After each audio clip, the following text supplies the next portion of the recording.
All right, let's get started. Hello, YouTube. Welcome to another Illuvium Friday night game night. Today we're going to do something a little bit different. We're going to listen to the Townhall from earlier today. I have listened to little bits of it, but I haven't got the whole thing down complete, so I might interject and add some comments every now and again, but mostly I'm just going to be playing Gauntlet in the background, and we'll get the stream up and running. As far as new news goes, there's not too much happening. Crypto's looking really good at the moment. Looks like we might get our bull run. There was a patch for testnet today in Gauntlet, and hopefully there wasn't a lot that came out with it, so hopefully that's a sign that they're just putting some final touches on it before transferring it over to mainnet. What was mentioned in the Town Hall was that they're starting to move developers from Gauntlet over to the MMO.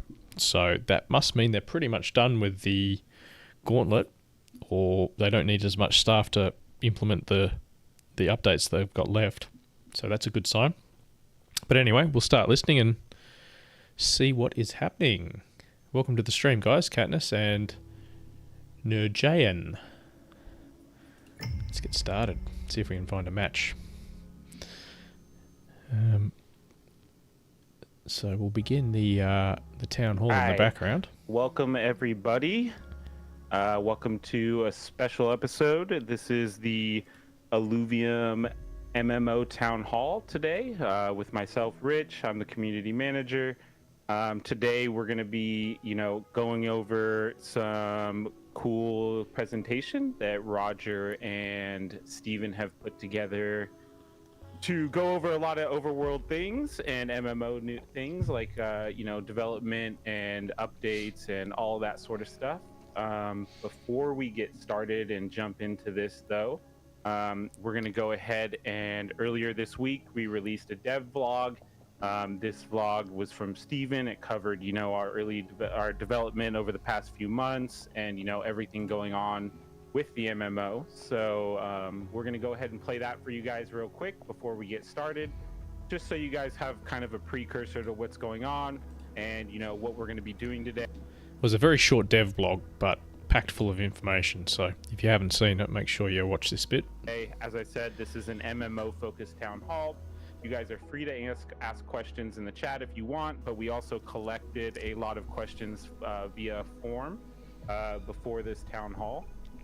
So we got a bunch of questions in there. A lot of them will honestly be answered during this during this presentation. Some of them are answered in this vlog.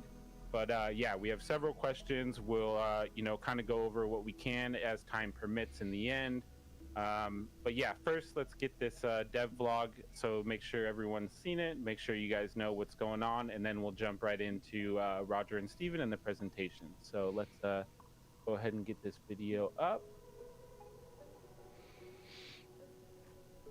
Hey everyone, I'm Steven Clark, Game Director on Illuvium Overworld, and I'm so happy to finally be bringing you an update on our progress on Overworld over the last couple months.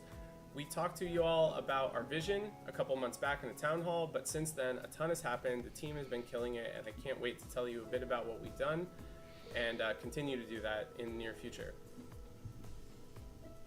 So as a reminder for what we're trying to do, we're looking at an MMO, ARPG, and of course creature collector mix.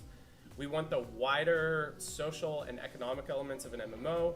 We want an exciting, cinematic, action-based game where there's character build depth and a lot of awesome choices that keep you coming back, trying to figure things out. Take that from the ARPG side. No, not today, Katniss. This is my first game for the day. Amp that up. We want to move away from a solo survival first game for the week, where you're just collecting, to a game where alluvials are core to how all of our mechanics work, whether it's crafting, combat strategy, progression. Alluvials are going to be blended into that. It's going to be the most important thing for you to focus on in Overworld. I start my Illuvium Gauntlet week on Fridays, so let's talk about what we've done over the last couple Friday's of the first day of the week for me. Steps in multiplayer and combat especially. That's normal, right? Had combat prototypes that existed internally to draw from. We've taken those, built stuff on top of them, and they are feeling good. multiplayer was a huge tech challenge, all kinds of new things to figure out with server client syncing, security, game feel, and we're sorting through that constantly. There's a few more weeks probably tuning to make that feel as good as possible, but it's up and working. We're running playtests with 10 or 15 people in one Brightland Steps instance where Andre is killing me when he shouldn't, and we're cooperating to kill enemies. So that feels really good. On top of that, we have built up tons of design for progression systems, which I'm super excited about. We have progressions based on synergies, just like you have in Arena. I think it's a really unique system that's going to feel so fun to build characters in and make choices about gear and companions. We've updated companion capture. It's no longer arena based. It's going to be real time. And really cool work happening on some of our encounters. We have a boss that is scary, and many of us fight and fail, and he looks epic and more epic every day because there's environment work going on, art for the boss itself, along with abilities and kind of the flow of the encounter. So all of that is taking huge steps forward. It's already a really fun thing to play. Looking forward over the next couple months, a huge part of what we want to do, Illuvium has such a rich universe and story to draw from that we just don't feel gets the time of day that it deserves. So we're building up a journey, quests, NPCs to connect you more to how rich this world really is. And we need a lot of implementation still on that. So there's kind of maps of that journey, ideas for how to set up encounters and environments. I've been hearing how great the Illuvium story is going to be for like 2 years now.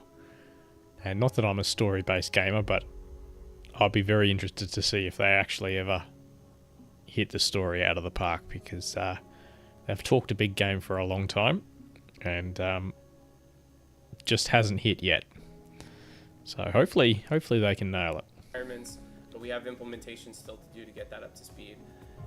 Along with that, some of the supporting UI and UX, we're building all these new systems. We need to work on the UI. We need to work on the way the game presents information to you so you can understand all the stuff that we have going. And a lot of stuff still to do with enemy encounters, items. We want the world to feel really full, vibrant, and have lots of things for you to discover. There's mystery everywhere. This is a 2-hour town hall, by the way, or just under 2 hours. So, yeah, get a drink and get cozy and be prepared to sit here for a while. So, huge focus now that we've got some of those core multiplayer and combat systems up and running is to start filling in with all this really amazing content we have designed. So that's where we're at. I hope that sounds exciting to you. We're looking at having something in your hands to play in the next few months. And in the meantime, we're going to start talking a lot more because we need your feedback. So we're talking about a town hall later this week. And we're also going to share update blogs, get in there with the council, talk about designs for economy systems and other nerdy stuff that we need to make sure is right before this game goes out. So hope that feels good to you. It feels good to us. Like I said, team's doing an amazing job. We've been moving people over from Arena. Everyone's getting excited. And I can't wait for you guys to see some of this for yourselves. Thanks for tuning in. We'll talk to you soon. Steve out. Alrighty. So, as I said, that was the dev vlog that we released earlier this week. That'll just kind of give you a little bit of an opening to, where we're at and, where we came from and how we got here. And, I wanted to make sure everyone saw that before we went ahead and got started here.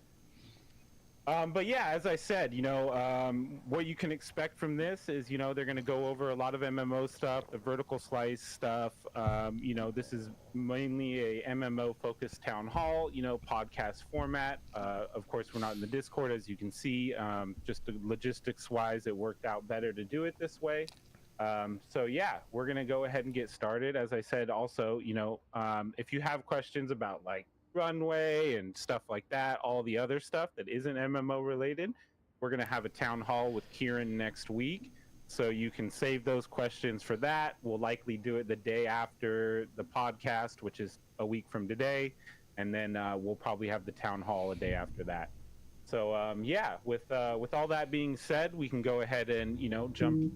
Okay, so Town Hall with Kieran probably Friday next week after the Going Hyper podcast. So lots of news coming next week by the sounds of things. Right in here, I'll bring up the men of the hour. Probably about time we heard from Kieran. He's been quiet for a bit. All right, we got a game up. Which would be our boy Roger and Steven. Hello. How's it going, guys? Great. Yeah. Okay. Well, are you guys ready to jump right into this? We can. I'll pull up the slideshow, and then I'm not sure which one of you is starting first, but yeah, we can. I can start sharing my screen here. Oh, Steven's starting first. Okay. I think so. Yeah. Yeah. Let me go ahead and pull up the slideshow here. It's your section. Let's see here. Alrighty, there you go. All right, Steven. All right, a couple acknowledgements first before we get started. First of all, hi everybody. I'm game director, Roger art director, creative director in my opinion. We're gonna just walk you through a bit of where we're at. Before we do that, wanted to get one thing out of the way. When I did this town hall a couple months back, it was with Trevor, who came on with me. Unfortunately, he had to go. Very unbelievable set of wild stuff happening in his kind of IRL, and just couldn't give the time needed to be here. So he's not on the project now, but we feel like we've got it in really good hands. Roger's picked up a ton of the narrative and content work. We have a new narrative designer also who's killing it, been here a few weeks now, and the rest of the responsibilities will be mine. So we feel really good going forward. Just wanted to make sure that's clear in case there's any kind of confusion or it seems strange that Roger doesn't look like Trevor or whatever. So I tried, but I'm not so good at makeup. So I don't believe you about that. I bet you'd be good at makeup. honestly, I haven't tried yet. But, Sweet, but that's it. We're gonna, we'll go back and forth a little bit here depending on the topic, and then like Rich said, we'll go through some question stuff after we're through this little deck that we made. And I think that you're up, buddy. Hi, this is me. All right. Okay. Well, this is first part that we're gonna go into. I guess is what set the world in motion. We can move on to the next slide. We're going to do the science, right? So just to do a little very quick fact-finding mission. What we've been told in terms of story so far was that they were looking for Illuvium. In the release trailer, we see Arlen questioning, "Is this Illuvium?" And then very soon after, a lot of stuff goes wrong, and the ship starts to hurl itself towards the planet. It breaches through the dome, it crashes, and then Arlen makes the mistake. There's the guy saying like, "Hey, don't worry, there's no way off this island." And then and I can move on to the next one. So now our ship is crashed. We have, no way out. We need to repair this thing. Our captain is gone. I mean, the first half of this town hall is a little bit meh. Once they get to the questions and the technical stuff, it gets a bit more interesting. We now have a new captain. He's basically the second in command or took command, which is Kurt. I'm not sure if you played Overworld, you remember this guy from the tutorial. He's the one that forces you to wake up and get out of your pod. You were one of the rangers that thought you were heading towards this paradise planet. Turns out things went a little bit different, and now you are waking up inside of a mess of a ship that's crashed. Stuff is in flames, smoking, and we're now on some kind of planet that we have no idea what's going on. So for us, at least for the Rangers, it's time to gear up. We all get a bunch of gear in order to get to work and try and survive. That is what we know so far. So And this is, I think, one of the things that was missed in the release of the game so far. And what we definitely want to correct in the MMO is the fact that we don't really have any sense of urgency. We don't really know what's going on, and we don't really know what the problems are that, you know, we, player, or our tunes, our characters, or rangers face. Captain Arlen is gone. The ship is all broken. You know, we were supposed to go to Illuvium, this paradise planet. That's not it. And with the way that our ship is, it looks like we're not gonna get there anytime soon. The energy that our drones use in order to be able to repair the ship and power the ship, you know, we don't have that. We are also now apparently trapped under a dome, and we can't even leave. So even if we would build the ship up, you know, there's still something trapping us inside. There's a ton of wildlife out there, including alluvials, but now, as you will see also in the MMO, there's a lot of other stuff out there that is different from the alluvials that is out to get us. And then even the bigger problem that we all sort of know that's coming eventually is there are massive creatures outside of the domes, and even if we would be able to lift the domes and we would want to get off the planet, there's a very good chance that one of these leviathans will get us, you know, get to orbit sort of. So there's a lot of problems to solve. But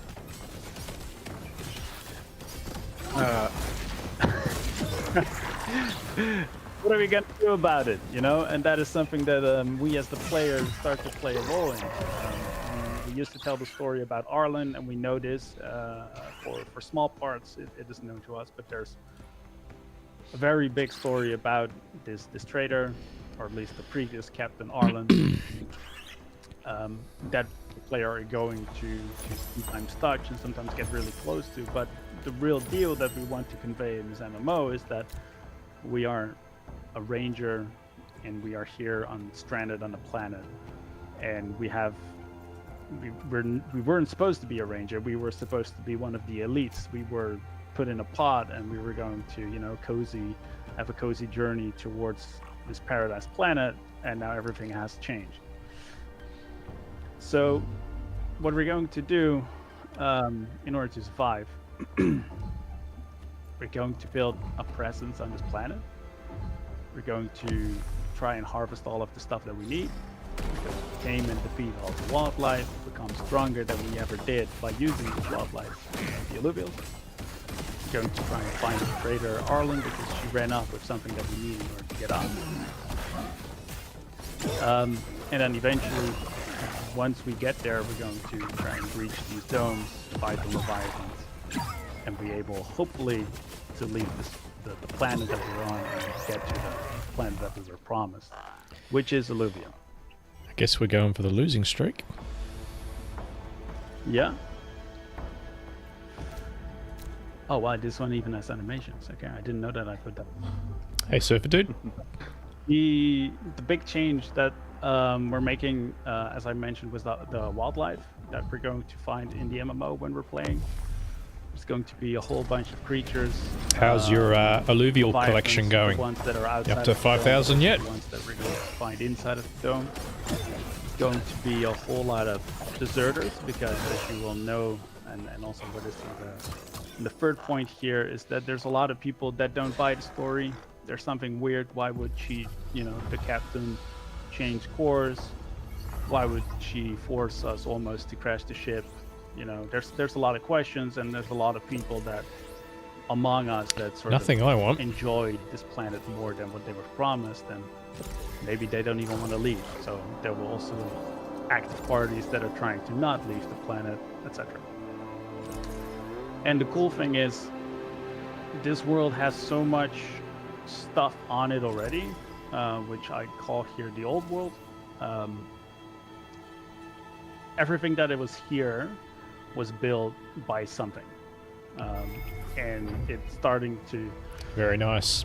look that stuff went wrong, and the previous civilizations perished. They're gone. They tried to fight something that they couldn't control, probably the leviathans, and they at some point just got overwhelmed, and they're gone. But they left a whole lot of clues and a whole lot of stuff in place that we now need to sort of like, reverse engineer to get through in order to actually find out what made these domes and how are we going to be able to find our way around them, and how are we going to try and lift these domes in order to continue our venture. And like I said before, yeah, the factions, there's a lot of story, not just that the player follows in terms of trying to get Ireland, but there's also a lot of story among a lot of key individuals inside of the Vallain, the race that we play, that have all kinds of different ideas, and we as the there player goes the are losing going streak. to navigate ourselves through this and be part of a group that's trying to form this precedent and establishment and try to survive on this planet, while trying to find answers to all of these unanswered questions in order for us to eventually find our destiny, which is Yeah, there seems like it. I only got to listen to a little bit of it today, so. And there's another one. Yeah. So eventually, this was a tricky. Who knows what lies beyond? But as soon as we eventually get to the point where we're able to breach the domes and get through, what lies behind these domes? That's going to be a question for us to find out. as soon as you talk about that, it does. Like I told you before, I couldn't remember the name of the movie, but it reminded me of Prometheus when I was reading your thing about this, which I thought was really cool. It's one of my favorite movies. So, Yeah. like the aliens, what do you call it? Like precursor or whatever. You Yeah, the prequel to the prequel to aliens. So. All right. So next, we're going on to the. I think it'll be a while before we start seeing this Yeah. vision actually work. Yeah. So, I'm sure we'll get to play little bits of it in the meantime, but before it all comes together, it could be quite a while. Let's do that. Yeah, so I'm going to be in a little bit more practical mode here compared to the setting, but I'll talk a little about what we're trying to build here. You guys, I don't need to read this. I think most of you are either already familiar with the idea of a vertical slice or you've heard us talk about it so far, but just want to have a little reminder that we're trying to just stand up a really solid representation of our core gameplay and systems so that we feel like confident, validated in the stuff we're trying to make so that it's worth spending the time to expand out into kind of a full game. How many hours exactly this experience is meant to be is still kind of wishy-washy, and we keep wanting to add more. There's so much. Every system we start to build feels so tempting to go deep on, but we're trying to constrain ourselves and get this strong slice so that we can say, when we put a lot of effort Yeah, into, absolutely it will. this very important set of features, and we have content to represent. But yeah, what I'm saying, we'll see different bits of gameplay like the vertical slice, but it'll be a long time before there's a complete game loop all ready to go, I would say. I don't think it's going to happen this year. Maybe not even next year. But we'll see.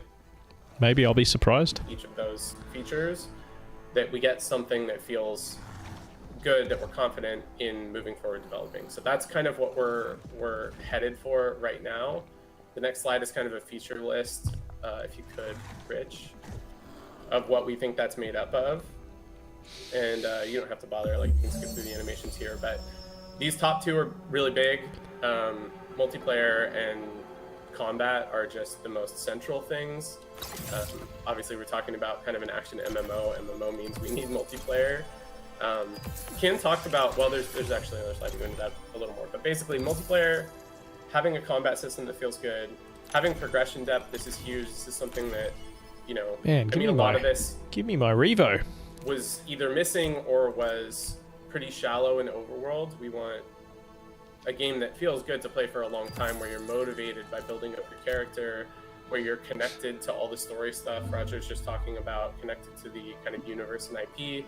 To do that, we're talking about quests and exploration, you know, just being able to discover things in the world, environments, factions that you can invest in, that kind of thing, to build up that more sense that this is a place that has meaning, where you have purpose, where you have a reason to come back.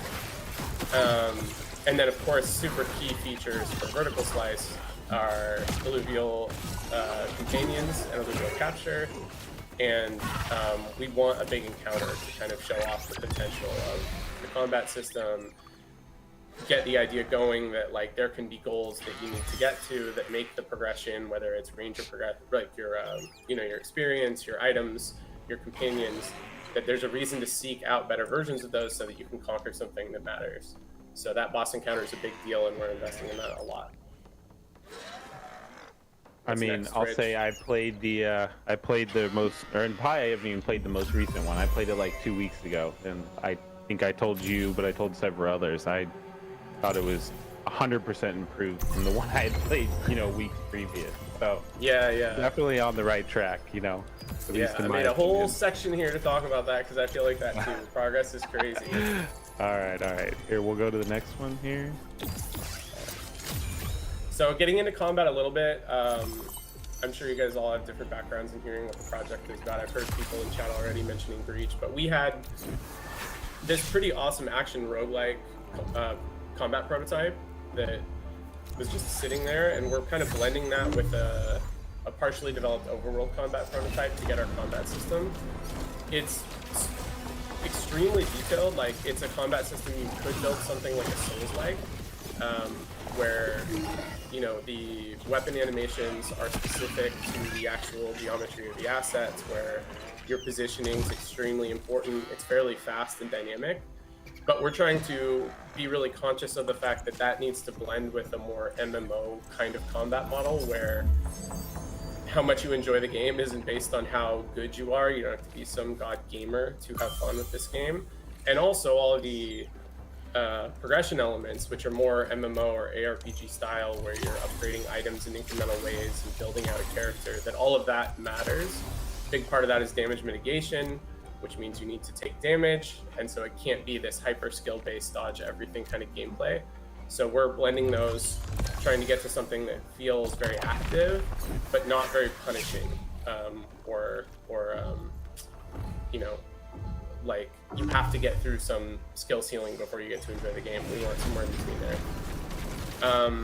And then on top of kind of that specific combat feel, there's going to be all kinds of other stuff supplementing what happens around your character, which I think is a pretty unique point for us and really fun. You have your companion, which will have a relationship with your character, and which ones make the most sense based on your build.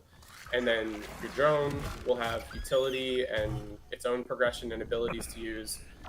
And then your spec as a character will change the way combat flow works for you, whether you're kind of more ranged, more caster, or more tanky. All that kind of typical MMO differentiation should be, you know, available through your progression and through all these other tools you have in combat. We are feeling our way through this right now. This has been a huge area of iteration and testing. We got the model in very early, like a month and a half ago, 2 months ago, but we are constantly trying to refine and find the right balance between all these things we want to accomplish. Yeah, and then looking at multiplayer a bit, I just wanted to, in a way, this is simple. We are an MMO, we have multiplayer, and that's working. Like, you know, on one hand, straightforward. Technically, this is challenging. I actually saw someone in chat say, like, how much code does it take to have multiplayer? Like, I have no idea. I don't know what code does. It's, yeah, I'm sure a lot.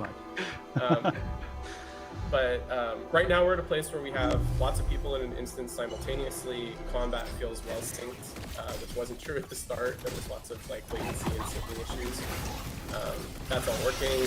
This can be expanded. There are performance limits for Unreal, and we're not going to have, you know, some kind of mega fights with 3,000 people in one instance, but we'll get past 30 before long as performance continues to improve. This should be completely supported by a lot of social systems, chat, parties, and parties as relevant for like doing a dungeon or doing quests, sharing loot and experience, that kind of thing. And then also a social hub is a really big deal. I think that's extremely important for, you know, in a game where you're proud of what you own, proud of what you've invested. You need a place that's shared with other people to show that off and talk about it. Just since someone mentioned the 30 MMO or the 30 player limit, this is like right now this is per instance where there's like combat happening. We're not going to be sharded in a way where you couldn't have a guild of 2,000 people. It would just be the amount of people that can simultaneously be in one encounter or in one area. So that shouldn't be an issue, but we'll continue to kind of figure out what the best approach there is. I also know everyone's curious about PvP, and I think it's kind of funny to call out. Right now, we don't have any restriction on PvP in the version we're playing internally, and so we keep trying to test a boss, and then everyone just ends up killing each other. Yeah. Yep. That's a pretty strong signal that we should have PvP to me. It's pretty fun to do right off the bat, but we are trying to focus. We have a competitive game in Arena, so we're trying to just, you know, as much as we can, focus on the the cooperative experience. That's super valuable as well, and that's something we don't have in the ecosystem elsewhere right now. So when we're developing chat or trade or other systems to support multiplayer, we're thinking mostly about co-op right now. But man, is PvP leaking in, and I don't think it's super far off. We also have the new narrative designer is, you know, proposing high-value resource areas, PvP areas, or, you know, there's lots of potential there. We're just not promising that for VS for sure. Yeah, I just have to go find 28 more friends now to play with. Sure, you'll find 28 people that want to kill you. I mean, a big part of that, honestly, Rich, is the emergent social connection that happens when everybody in the instance isn't your friend is super valuable. Like, we want you to run into other people that are trying to get the same alluvial or are farming in the same area, so that you have a chance to make connections and maybe join a group of 28 people rather than coming in with it right off the bat. Well, you know, that's how I can make friends, I guess. Sorry, I'm just refreshing here because I forgot you added that slide, so I didn't have it on my screen. I had one other anecdote I forgot about for multiplayer. In terms of the tech investment and how much it's taking to get it all sorted out, we lost 2 playtest times this week because if anyone in the instance captured an alluvial, it crashed the server. Yeah. And that kind of stuff is popping up pretty regularly, so we're starting to see all that. Okay. But yeah. We're ready for the next slide? Yeah. Yep. All right, I threw this in here because, you know, looking at the questions that are coming in, this is obviously a really important topic, and I just want to take a minute to mention where we're at, not necessarily where we're going to end up, but just kind of where we're thinking right now. So the gameplay is king right now. We are trying to make sure we have something fun that's going to engage people and build us a player base. That's number one in every perspective, I think, because we need that player base to make any of the monetization matter. So as much as possible, that's the focus. Make this something that feels good to play, that people want to be involved in, and then tackle the specifics of monetization more and more as we get closer to an actual public release. That said, there are some things we probably do know. More towards free-to-play and accessibility, the same motivation we talked about. I just said, like, activity is a really big deal. We want to make sure we have that, so that early paywall or barrier to being able to feel like you get a real game experience doesn't really fly. So fuel for runs is most likely out, at least in the way that it was done in the old overworld. With that in mind, fuel, as well as the connection to existing assets or the other games in the ecosystem, is very important. So we'll talk about this a bit more later, but especially with alluvials, we are very focused on making sure that they're extremely meaningful to own, whether you own them before or you're finding them now. And we want to do that by building them into as many systems as possible. For fuel and old cosmetic assets, other stuff that exists already, we are looking for places that make that feel good without creating barriers we don't want. So we'll give you more specifics about that as we land on them, and we'll discuss that with you. We want to make sure that that is well established and that fuel owners, fuel production, all that has a place in Overworld for sure. We're just trying to clear the way out for vertical slice so that we can validate that our gameplay is worth spending time with. Some kind of subscription or payment is definitely a good option for us for a lot of reasons. A big part of protecting the game and the ecosystem from hyperinflation, from other kinds of exploitation, is making sure that contribution to the ecosystem is part of extracting value from it. And again, specifics not settled, but some kind of subscription, some kind of cosmetic options to supplement is a very likely thing. Again, free to play, so optional, but depending on how you want to be involved, how fast you want to progress, what kind of content you want access to, we might use some of those tools.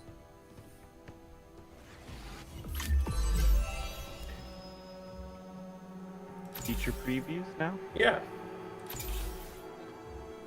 Yes, this another question I see from Twitch. MMO is replacing current Overworld. Not today, but that's the plan. No, not today. Yeah. All right. So just I wanted to include a couple previews of features we've moved forward a lot on. And by the way, I think something that I feel good about, the vision presentation we did from a couple months ago, we are more or less following that plan. So for any of these topics, it's something you've likely heard about before, but that's because we haven't pivoted wildly away from what we were expecting to build. We're just moving forward on all of it. So I think we're in trouble this game. System. We're trying to use the synergies and affinity kind of class distribution from Arena as the blueprint for your character progression in Overworld. So as you gain experience and level up, you're allocating points into whatever synergies, classes, and composites you want. Each of those has big trouble. Passive bonuses for your character associated with them. So if you want to be more glass cannon-y, you're probably more fire. If you want to be more tanky, you're probably more earth. And then also at certain thresholds, as you build up stacks, you're unlocking abilities. Some of them are passive, like added burn chance or different behavior for burn once it's on your enemies. Some of them are active, like getting a fireball or a buff that makes you attack faster, all kinds of different things. And this is a super open system. We're not saying you picked fire, so you're a fire person. We're saying you can allocate these points however you want. If you want to grab a heal from 10 points in nature and then have tons of move speed from 20 points in air, go nuts. We want an open system where customization and kind of your own expression are completely available to you. And then the last thing to say about this is we want this tied to lots of other systems. So the companions you have access to, the items you choose, all interact with the synergy system. As it stands right now, here, that you find as loot or you craft, can both grant synergy points and also require synergy points. So there may be some completely epic inferno item set where you need to have a ton of points invested in that composite to use it. There also might be items that grant lots of those inferno stacks. You might need them to get to the point to use those inferno stacks. And That's a bit lucky. that feels like a really nice through line to tie all our systems together that's on flavor and really fun to explore. What's next? Alluvial capture. You want to talk about this one, Roger, actually? No, go ahead. I think you prepared the slide. I mean, Okay, but happy I will to talk, jump but in. Yeah. Please know that this is from Roger's brain, not mine, but I will talk. Big priority to get arena capture out. We want to keep you in Overworld. We want capture to feel like a real-time thing that's happening in the world you're in. Could be And going that's out all this round. done. There's no more arena capture in Overworld that we're playing right now.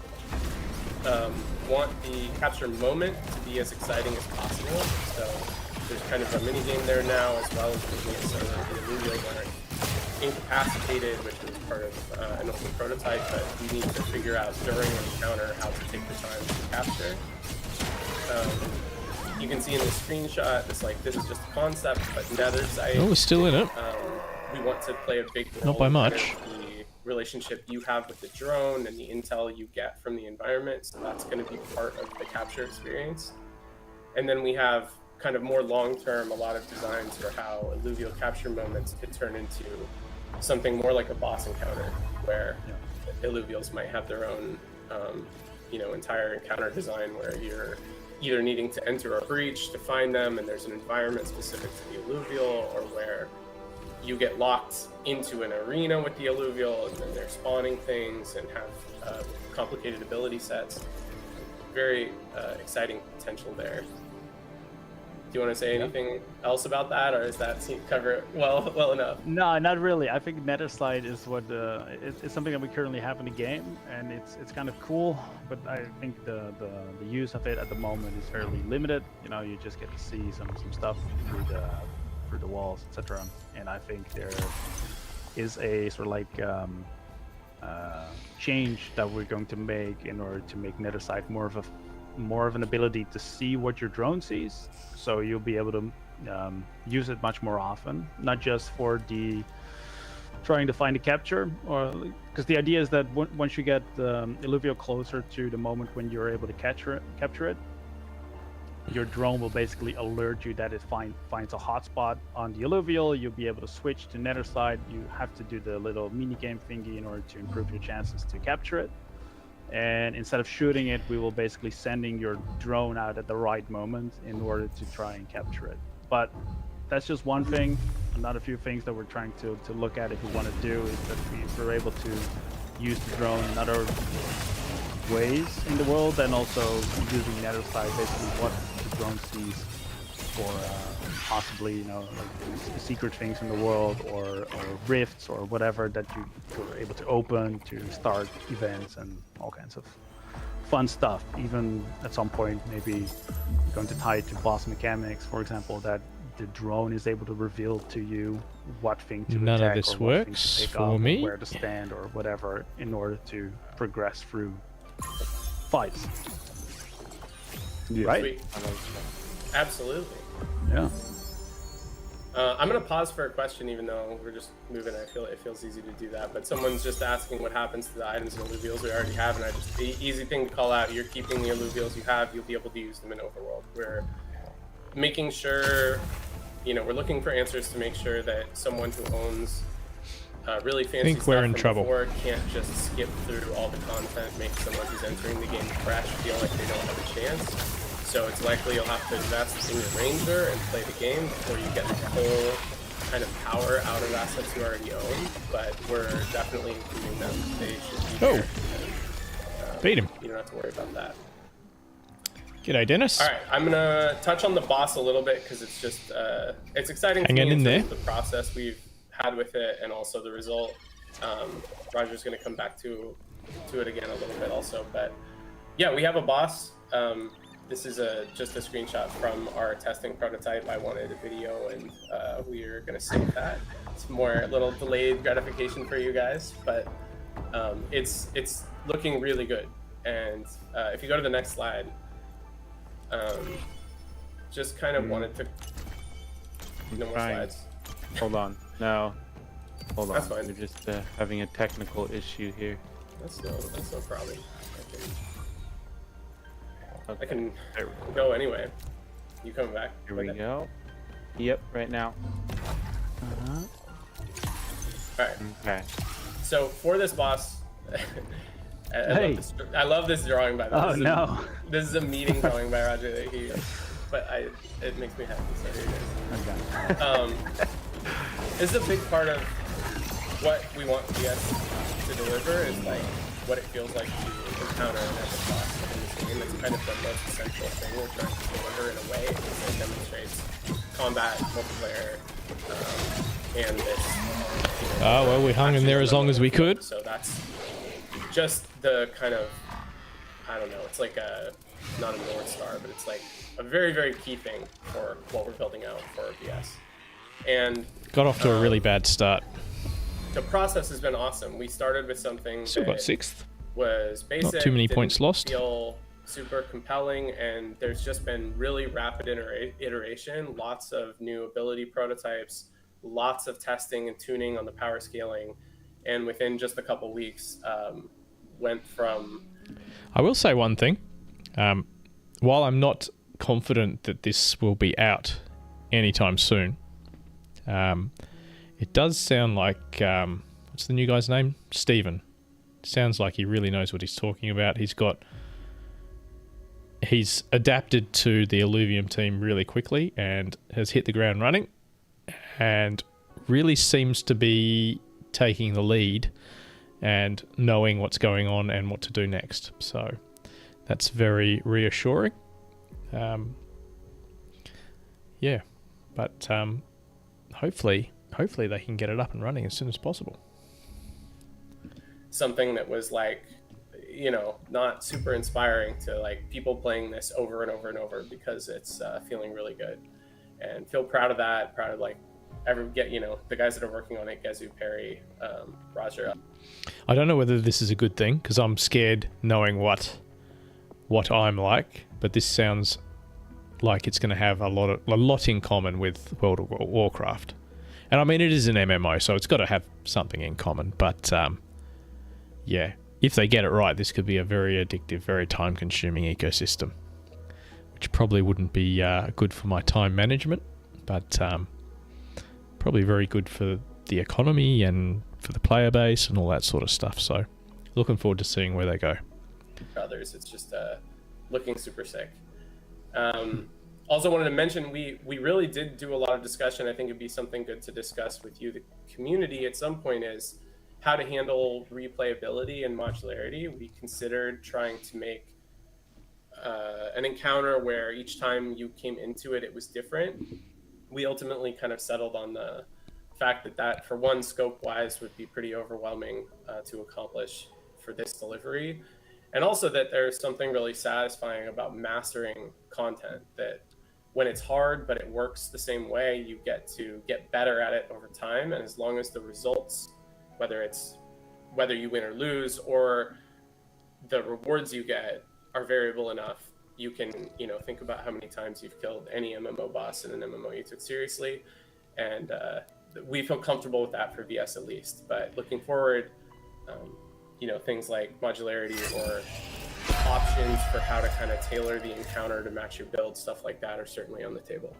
But we're pretty stoked about this guy. Yeah, I mean, I played, like I said, or like I was talking about earlier, I mean, I played it 1 week. Like you said, I wasn't very inspired or impressed. And then, a couple weeks later, I played it. And that was like 2 weeks ago now, I think. And the first thing I said is that it reminded me of like Zelda bosses, where there's like levels to it, or like it can definitely get to that point. And you guys obviously already planned that. I've kind of seen some stuff, but like those are some of my favorite bosses to fight personally. Like, where it's like you have to figure something out, and then there's the next level and the next level. So I definitely think personally that we're on the right track there.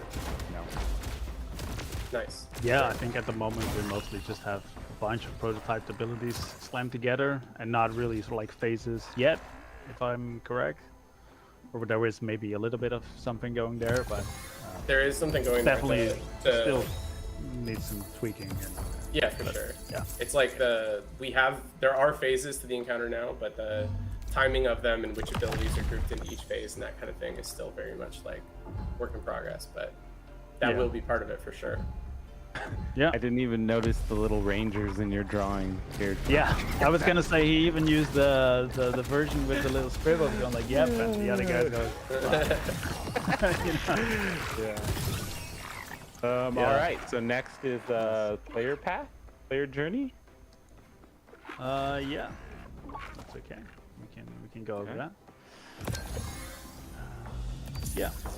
So at the very top, you see sort of like a prototype. Well, it's not a prototype. This is laid out for the player journey at the moment, and I think you can zoom in, but no, I'm just kidding. Don't zoom in. But like, if you're watching this, you can zoom in, but I don't think it'll be readable. This is still a little bit of work in progress, but the main storyline, all of the red boxes that you're going to see here, is what we're planning to do for the vertical slice. And there is a whole player path with a lot of story, with a lot of lore that's going to take you in, basically going to take you out of the pod and onto your mission of actually becoming that extra pair of hands that the crew needs you to be, because we crashed on an alien planet and we need to survive, and holy It's going to be close. get to it. But as you will be making yourself, as you will be going through all of this, you will progressing as your character. I think the tutorial that we had was a little bit too long, so we are slightly shortening that, and you will be much sooner. You'll be able to start to get the feel of that you're playing. So it's going to be a much more shorter experience that's forced upon you, and fairly soon we're already releasing you in order to do tasks and quests and missions that the overseers are asking of you to do. And so that way you're playing through the tutorial very quickly, and you're really very soon already start to make part of this crew that's trying to survive. And we're already also looking at all of the purple stuff that you see here, are all of the extra spawns of side quests. So for example, there is a communication thing that needs to be set up between Brightland Steps and Sanctum Mesa in order to send resources across, right? These are big energy slurping devices, but they're needed in order to get this stuff to do, but there will be maybe a side quest onto it that says, every extra bit of energy we need, so if you get some, you can deliver it to me.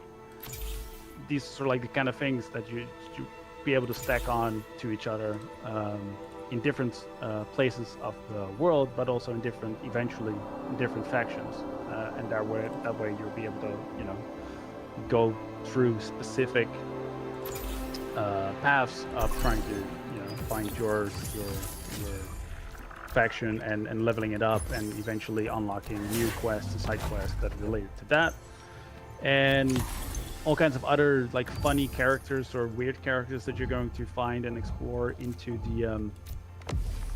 the world, that sometimes just might end up having a quest for you. Maybe there's some ranger at the back of the island that's just in love with water dogas, and she wants all she wants is water dogas, so bring her a water doga that and then she'll trade you one of her Illuviums or something. Just an example, right? All kinds of stuff that you want to make that will make you feel like the world is alive, like the people that are there or the NPCs that are there are real, and they have something to tell, and they have an interest, and they're in the same situation as you are, or maybe and so we want to eventually have it in a way that a lot of the immersion and the feel comes not just from being on that main story path, because that's going to take a while. This done is just for the vertical slice, and as you can see, it's a lot of steps. It's a lot of content, but everything around it is going to basically bloom out and have their own little stories. And yeah, like I said, it's going to be filled with side quests and repeatables here. And besides that, there's also role activities. So eventually the world will be riddled with dungeons, at least for the vertical slice only. This is just, I don't know how much of this we'll be able to get in, but there's certain things that are already part of the main quest line that we will have to get in 100%. So there will be a very limited dungeon, which you guys have seen the boss for. Sounds so much like WoW.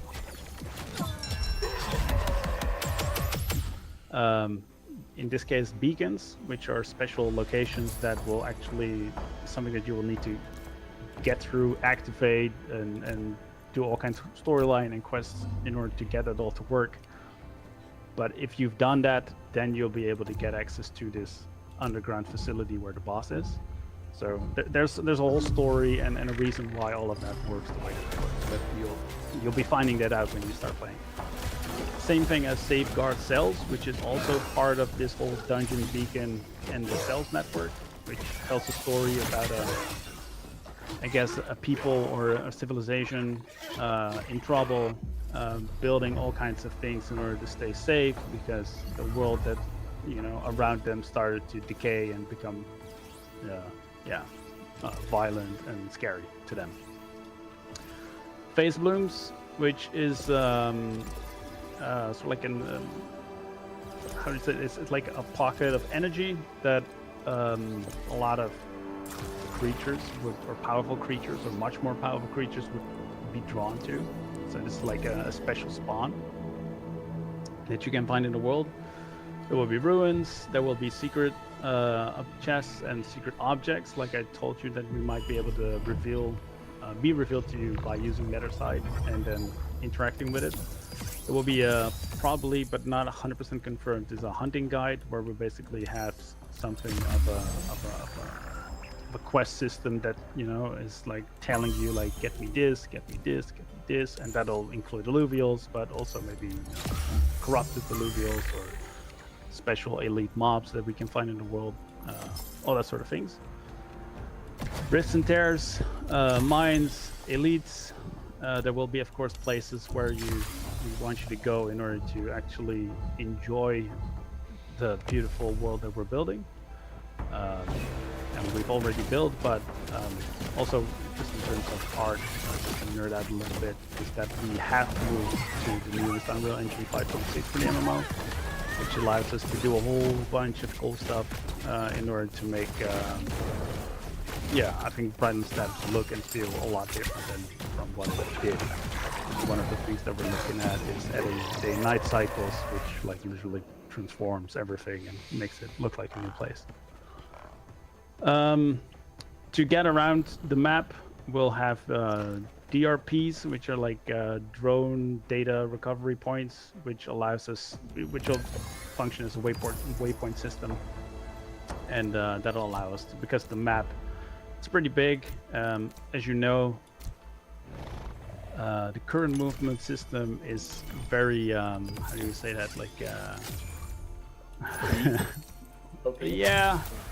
yeah, it's too much. In order to make an MMO, it's too much. Like to make the content be relevant, we would have to blow up the world even bigger. We just don't want to do that. So yeah, there will be some restrictions there. So in order to move slower, the world gets bigger, basically. So, but we will have some waypoints to get you along. And then, as I mentioned, the dungeons. Or at least the dungeon that we're going to have in the vertical slide. There's two characters that you're going to meet. It's called Blixum and the Doorman. The Doorman you're also going to find in safeguard cells sometimes. There's lore to it that they created these things in order to help them protect valuable things that they owned. So they don't know who you are, so as soon as you come near to them, they basically start attacking. And the same thing with the Blixum character that we're going to. It's basically the very first boss that you're going to encounter. Ooh, stage 3. In the following slide, which is the dungeon. I was reading the stuff on the images, but I saw you cut out some of the Blixum stuff. So sorry, right. Continue. No worries. For the vertical slides, we're basically only going to get to Blixum, but we have started already at least thinking about and concepting out a lot of the other parts that are needed, and also the story in terms of what we actually want this facility to be, and what's the story behind it. Why did they build it?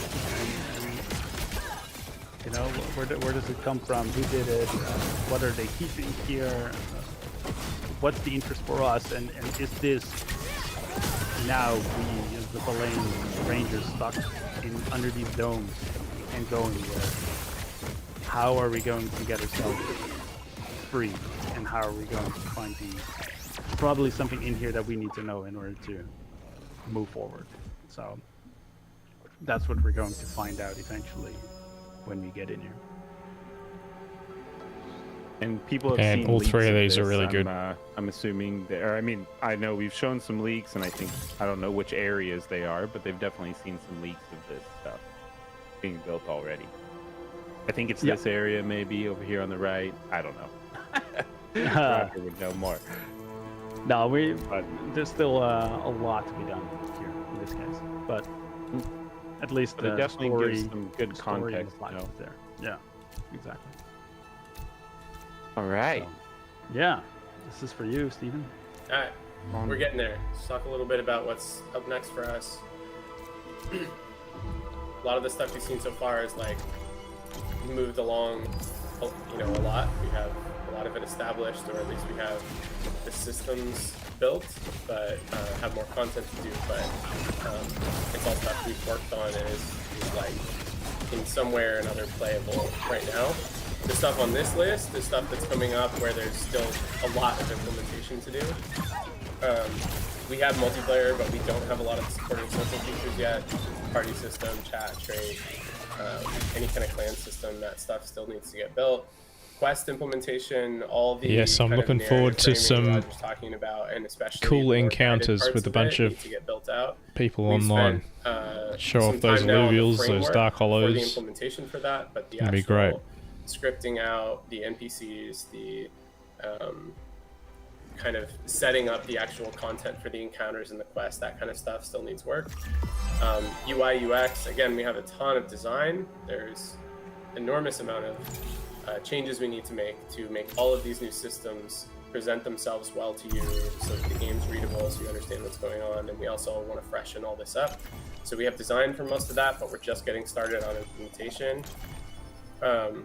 Social hub and kind of, filling in. I mean, that's related to the quest stuff, but a lot of that narrative content and the liveliness to the world, both in terms of NPCs, quests, and the environment, and then also the enemies and encounters. There's a lot of work still to do there. We actually do have a sub-region of Brightland Steppes completely populated now with enemies, some of them completely new. But we are still testing that, and then we can expand that out to the rest of Brightland Steppes. And then items and abilities, an area where we have, again, a lot of design. We have the start of implementation. We have, I think, 3 of the synergy trees, maybe 4, that are built out, still need some refining, but they're there. So you can play as a fire mage right now in the testable build that we have. You can also find, we have a new loot table system. We have items implemented for kind of the most basic attributes, but we have a lot to do to build out the kind of entirety of the stat system we're imagining for the ranger, and then build items to align with that, align with your companion.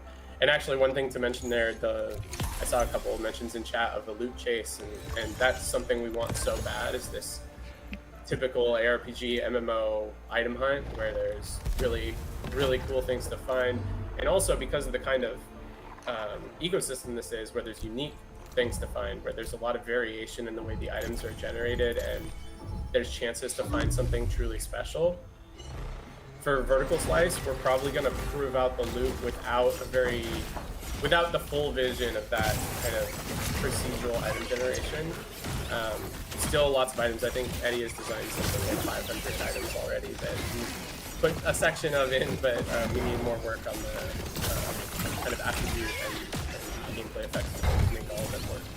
But that loot hunt will be a big deal, and we need to build out more of it as we get enemies in, as we get more of the content lined up. So that's definitely coming too. Yeah, which connects super closely to this. I mean, there's going to be a lot of process of going in circles with the stuff we have implemented, and a big and difficult part of that is resisting putting more systems in. Like I said, everything we have feels so expandable. There's so much potential, and that comes from both the IP and the narrative, where like drones could be so cool. We could do epic things with drones. They could have their own progression. Crafting could be so cool, and we have some of the tech already there to do it. But we are trying to limit ourselves and go through a lot of cycles with the core systems so that they end up in a place that can make everyone feel confident about the product before we go wide. And so there's a lot of that coming. We're also low on QA, so this is a big part of it too, is like finding out the fact that capturing an alluvial breaks the server, or that For some reason yesterday it was possible to enter this like god mode where the character went 4 times as fast as it's supposed to and never took damage. Whatever. There's lots of testing and tuning that we need to do. So that's a big part of our next steps. Also, we just started scheduling regular, like, every other day play testing meetings to try things, figure out where there's issues, improve the content.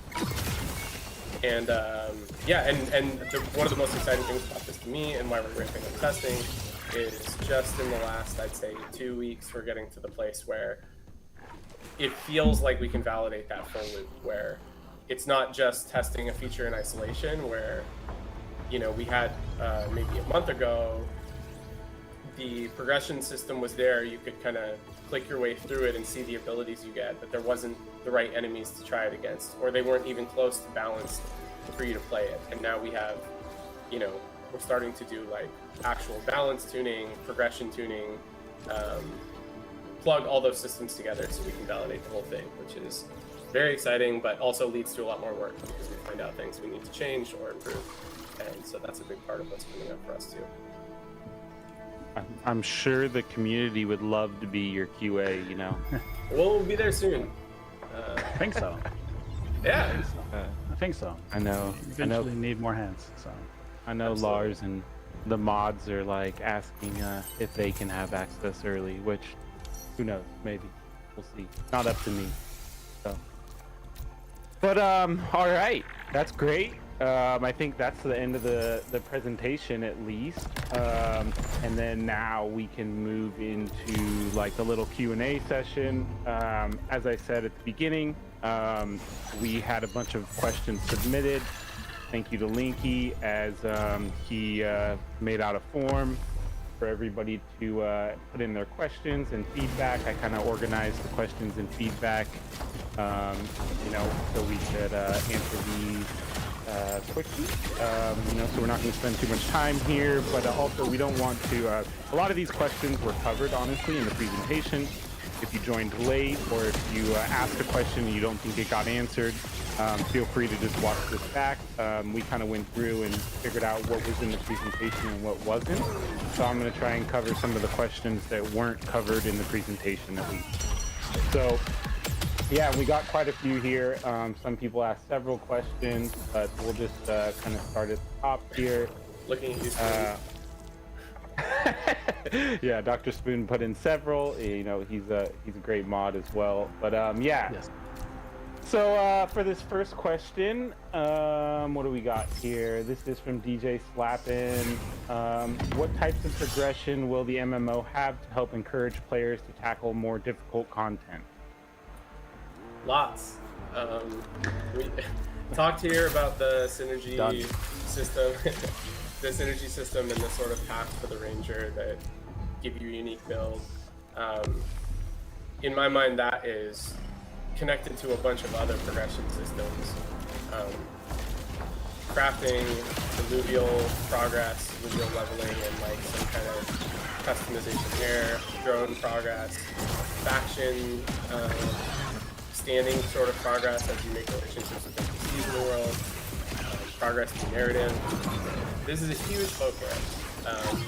We want the game to feel, really crisp and fun in a second-to-second way, but also so focused on that MMO sense of investing in a character, having things to chase that make it feel worth it to do that, whether it's items or encounters or alluvials.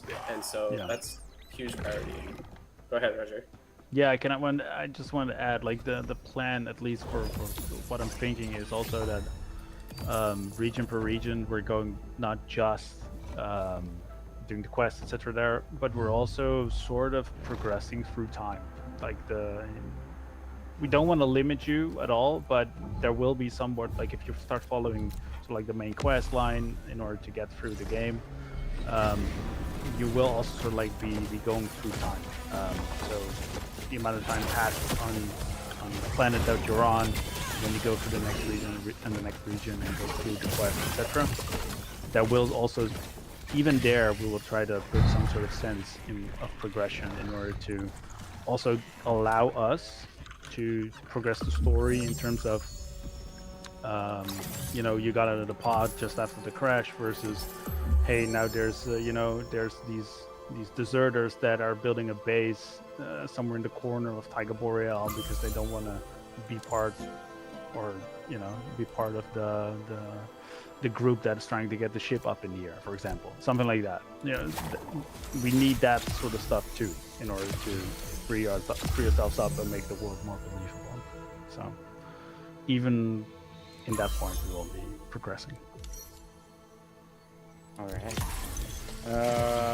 Okay, the next question from Dr. Spoon. He's got a few here, but we'll start going through these. And then you kind of answered this in the thing, but I think it's more kind of specific. But what's the goal for maximal members in a group? I mean, I know we mentioned 30 could be in an instance, but like, do they want small dungeon groups, like 5 groups of 20 to 40, or larger groups eventually? For now, there's the one at the super large scale. There's going to be limitations based on performance and stuff like that. So we're not going to have more than, you know, somewhere in the vicinity of 100 in one area at a time, no matter what. I think the way we're thinking about the content right now is much more small group focused, because it's that fast moving. It feels like personal combat rather than like standing in the back and going through an ability rotation, and that just feels better at a smaller scale. It makes the encounters feel more fun. So we're definitely shooting at the, like, you know, 4 to 6 people as kind of the top end for the way the encounters and content are designed right now anyway. That's not locked. That's not, you know, something that couldn't change if by the time we get through VS, it feels like, hey, an encounter that was designed for 20 people could be really exciting. Maybe we look at that, but for now we're keeping it pretty small. There's definitely kind of, at least to me, a separation between when it comes to the more massive elements, more people, that's reserved for the social and economic layers of the game, and the second to second, minute to minute gameplay is smaller scale. Still multiplayer for sure, but looking at groups of something that's really fun to play by yourself, and then there's other people around, and you can get into groups of 4 to 6, something like that, or stuff like bosses, or, you know, really difficult dungeon areas or whatever. Sorry, I feel like that Leonardo DiCaprio meme right now. You know, there's like screen. Somebody mentioned your reflection, Roger. I know. I know, and then I saw what you did. All right. Next question. Still Spoon here. We got several more. We should be able to get to all these questions, honestly, guys, because we covered the whole monetization section already. But yeah, we should be able to get to all these questions. So, hey, while you search for one, Rich, can I jump in? There's like a couple times been asked if the runs cost no fuel, and how do we not have big issues with alluvial value? And I think we have a couple answers to that. Potentially having some kind of material or cost needed when you go to mint. So if you capture an alluvial in overworld, it stays in overworld. If you want to take it out to the exchange, rather than paying fuel to do the run, you pay fuel to move it out to the exchange. And then also subscription or some kind of payment rather than fuel to make it so that the higher value assets, you know, to get to them, you need to have some kind of commitment to the ecosystem. So exactly how that progression and content gating works isn't settled at all, but as a subscriber or as a contributor, you're able to access areas or content or power in your ranger that allows you to get to the point that you can generate supply of high value assets. And before that, you know, there might be parts of the asset spectrum where we're like, you know, it's fine for free players to have those. As far as we're in overworld's trouble. concerned, at least, and it's not going to tank value. Last piece I'll mention, we talked about all these progression systems, and I think I need to play more. how much we want to emphasize alluvials overall as just a key part of the experience. One huge part of how we're thinking about that is consuming alluvials. So allocating affinity points. If you want to take a point that you've earned on your character and put it into water synergy, you might need to find the water alluvial excuse me, to use to create the material that allows you to do that. if you want to craft a really sick water sword, you might need a really sick water alluvial to make it so that you can craft that sword. And by just thinking about most of these systems that way, we can create a lot of demand for alluvials, not just have this crazy supply pressure all the time. Exactly. All right. And also in story and lore wise, this also totally makes sense. Yeah, Right, they're like the most, It's being thought about. they're like, a lot. yeah, a lot. Yeah. Right, from story perspective, actually, I don't know, you could say more about that, but like, You know. alluvials are like, they're holding all the energy of the world, right? They're like, and so part of your ranger's journey. Yeah, I is need to play this getting game more. imbued or I'm getting embodied bad. by Either that or everyone's getting energy, better. And doing that partly is having a companion, but it's also using the alluvials you find as different parts of the way your character progresses and grows. Exactly. And then learning how to use them and synergize with them. That's even story-wise the reason why people play Arena, you know, to train and to get better and stronger and synergize with their teams in order to eventually take on the challenges All right. ahead. I definitely need to get better and stronger at Arena. Yes, yeah, I've gotten letters. It's not good. All right. Well, that's good. The next question, which was one of my favorite things in Zelda, was fishing. So, like, which they removed, which I was pissed off about.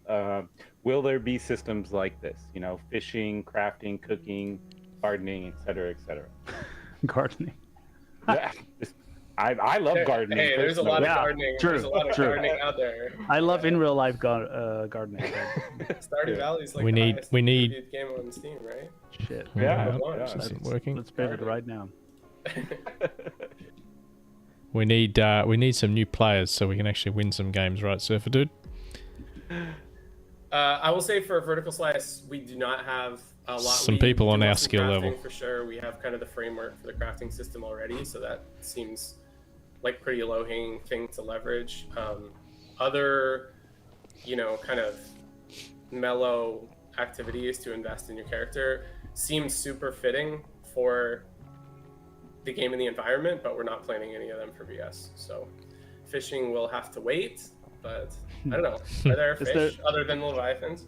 Yeah, do you have fish designed yet, Roger? We have a Tiktaalik. You can catch Tiktaalik with a fishing rod. I don't the only need a way you'll big get ass 'em. fishing rod. Yeah, just invite a fishing rod. All Is there anything to say about, for example, harvesting, Stephen? Would that be something that we want to... Yeah, sure. I don't know if you remember the Perry in my garden situation thing. Perry in your garden? Yeah, I gave him some ideas about how we could maybe use or leverage the stuff that we built for Zero in order to... Oh, yeah. Maybe Yeah. not. 'Cause I see a lot of Illuvium Zero people in here, and like we definitely haven't forgotten about you at all. But hard to make very old design work in very new design, but we're trying for sure. Oh, we've crashed. What happened? Yeah. I don't know if you had anything extra to say. No, about I mean, that, just that, yeah, I think just that it belongs here. It's just not, it's not something we're going to hit in the next couple of months, but like... No. And the parts we might have included there is obviously gathering material she can nodes try. already there. God, that'd be embarrassing. We completely might take advantage of that. That goes with the crafting system to make items.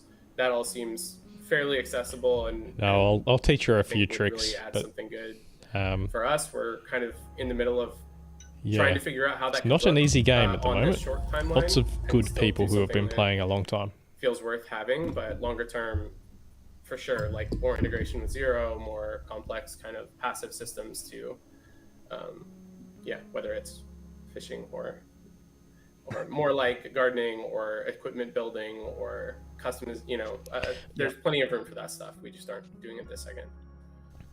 Yeah, I'm not also in the affiliated sort with of any like, paths, specific we'll also guild at try the to find moment. them. I mean, I'm in all the guild chats, but I've remained unaffiliated. I'll wait and see what happens when things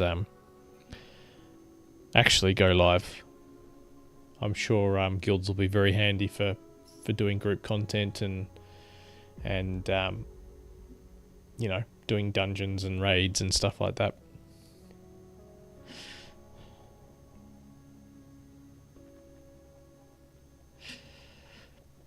Alluvial sinks.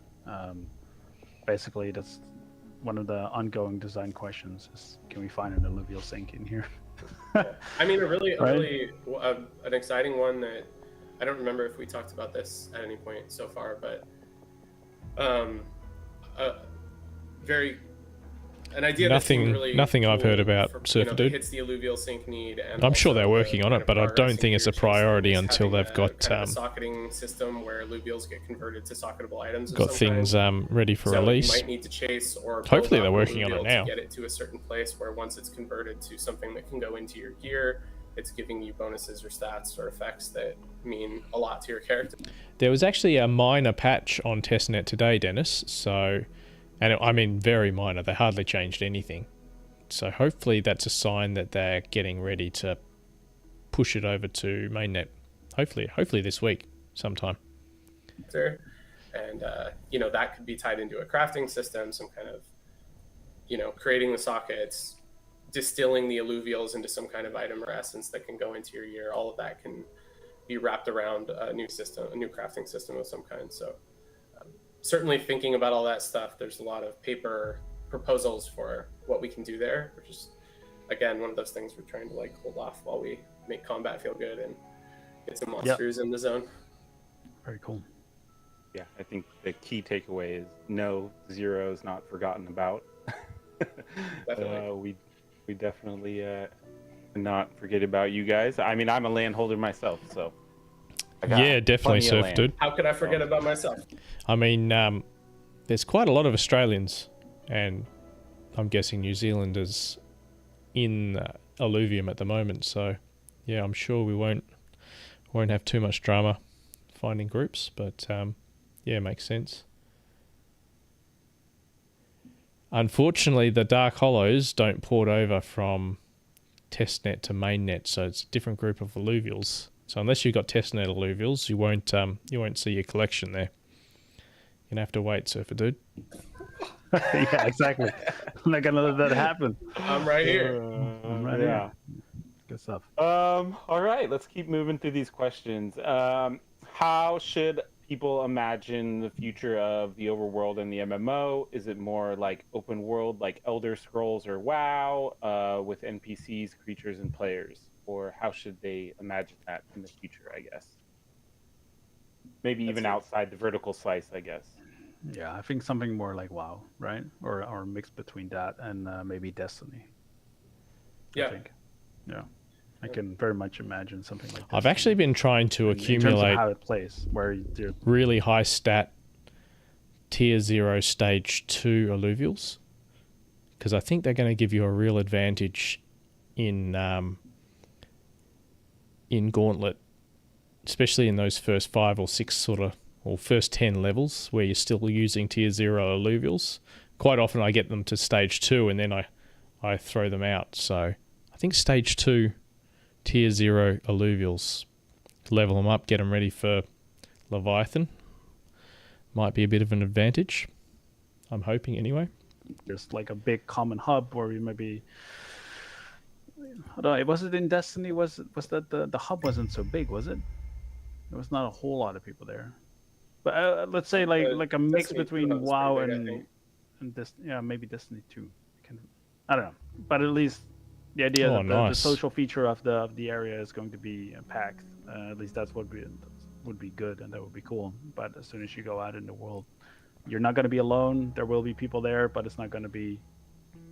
I don't know how do you describe the experience? I mean, I think it's a mix. To me, it definitely has that MMO or, maybe not the scale of something like Elder Scrolls or Fallout, but still that feel of like Yep. There's a whole bunch of stuff here. I'm exploring and trying to figure out how the environment works and what's the right place for me to be depending on my goals. If I'm looking for alluvials, where do I want to be? If I'm trying to deal with a quest, if I'm trying to find certain items, how do I use this environment. Apparently discover the right Leviathan's places virtually in the finished. environment to get that done. I mean, I'm sure it'll need some I guess balancing, the other comparison, but apparently it's virtually finished. They're just waiting for more players because they don't want to split the player base. Or so I've been told.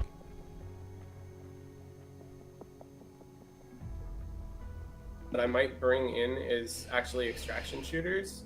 I think it's not an extraction shooter. It's not PvP obviously right now, but like you're saying, there's a hub or a central area where you're doing all this social work, this crafting, character tuning, and then you're venturing out into this scary wilderness and then trying to come back with, some kind of upgrades or progress. So rather than an MMO where you're maybe kind of stumbling around continuously in that environment, there's this this back and forth as you build yourself up and work toward whatever goal you have. Yeah, I think that's also something that we're designing in the play path, is that you're not going to find a home in Brightland Steppes per se. There will be stuff for you to stick around, but you're almost always going to come back to Sanctum Mesa, where it's 100% safe. That's all and then you go out, explore, do the quest, etc., come back, and then so everyone from every level, from every part of the game will always sort of like return to that place. Yeah, and eventually that would include more regions and lots of 100%. 100%. We're talking about Brightland Steppes a lot, but we have for the Vertigo Slice. Yeah. And I'll also just answer a question that I've seen a lot in chat, and I've this has come up a lot over the the years that I've been here, but like as far as like QAing, everyone's in the chat being like, oh, I'll sign an NDA to QA and this and that, like I wish it was that easy, honestly, guys. Like I brought this up internally, and unfortunately it's just not as simple as like bringing on a person to, even if you signed an NDA, like it's not as simple as that. We have like legal protections and hoops we have to jump through to get people access to certain we're gonna finish things. in the top 4 so for like our as game. much as we would love to help and encourage, it would be great to have people test this stuff as early as possible. Like there is like hurdles that we have to get through to complete that kind of stuff. So I'll just mention that because I know it's said a lot. So everyone thinks it's very easy, like just let me test it. It's not that easy, unfortunately. That's the big difference I think between QA and doing playtesting. Yeah, It's basically it's a different ballgame. All right. Well, the next question, and while you're answering, it's fine. Will there be leaderboards or like a competitive type system where single players like can compete against each other, or they can compete against groups of people, and those groups can compete against each other on some kind of leaderboard? Yeah, I mean, again, no plan. Like we're not building anything like that right this second. Seems again like something that could make a lot of sense. I think even potentially something that could make sense as we get close to Vertical Slice release. We've started to talk a little about what kind of launching this looks like, and what the right, both the timing and kind of feel for people that are doing playing a publicly released version of this Vertical Slice, but also what do we wrap that up with to make it exciting and kind of have big moments for the community in it. We haven't settled on anything this second, but that might make sense at Vertical Slice release, and then it also certainly could make sense after that if we want to do leaderboards about ranger power or about alluvial captures or whatever. That would all be super I think reasonable and exciting for us to do. We just aren't doing it this second. Nope. Which makes sense, like you said, other focuses right now. Trying to make the game. All right. Leaderboards later, Yeah. Next question is, kind of vague, but I think, like how is the suit and weapon system going to look? I guess high level, how they get suits or weapons, they craft them. How's that going to look? Yeah, I was wondering when I read this if it's more of an aesthetic question or a system question. So there's things there on both sides. I think if you're looking for like kind of the simplest way to think about the item system as we're approaching it, think of Diablo. you're killing monsters and finding gear, you're crafting to upgrade it or change it, and then it's affecting your character and your build. A lot of the things that you would think of in typical ARPGs or even MMOs, I think, should be present, like item sets, sockets or other kinds of connection to other systems, item procs. You put on, some water sword, you're proccing a tidal wave at the stuff in front of you every 20 attacks or whatever. And that should all be something you're constantly trying to upgrade, constantly trying to blend with your companion and your build as well as you can. We're trying to get as far along that as we can for Vertical Slice, but that's at least the vision. It's like just a really fun item chase where you're constantly upgrading your character, and there's lots of depth. I mean, not going all the way to something hyper complex like Tarkov or Path of Exile, but thinking about a system where items are never the same, the attribute values, the affixes you get on a particular item, the item types are all differentiated, all varied, so that there's, finding the absolute perfect thing or reading a guide that says what the perfect thing is not easy, so that there's just always something for you to do. And actually, when I thought this maybe was an aesthetic question, I thought you could mention splitting up the suits. Oh yeah, sure. I mean, yes, that's what we'll be doing for the MMO. Basically the XRP's gear system as you know doing really good right now, and also I just don't Arena trust the is developers in that project. They have a history of dumping. We have to, because there's no. But I mean, what meaningful way doesn't? forward Even the ETH developers are dumping these days. The whole Ranger and the way it sort of gets dressed up, etc., is going to change. That way, we will just, it will free us up to do so much more cool stuff. Yeah, and the TLDR there is like the suit will be broken up into separate assets. So your arm guards and your jetpack will be separate assets from your suit. So we can have separate aesthetics, and then those can be related to whatever stats or whatever is going on in your gear. Is there not a cool image that we can show from this? I think Yeah, so. there is somewhere. I have it here. You send it to me. Pull it up. Green. Discord is loading. It's, And yeah, another part of that to mention while you're looking is almost definitely adding slots. Not sure what count of gear slots we'll have for Vertical Slice release, but we've outlined, I think, 11. So we have 11 gear slots or so on the Ranger, and then we have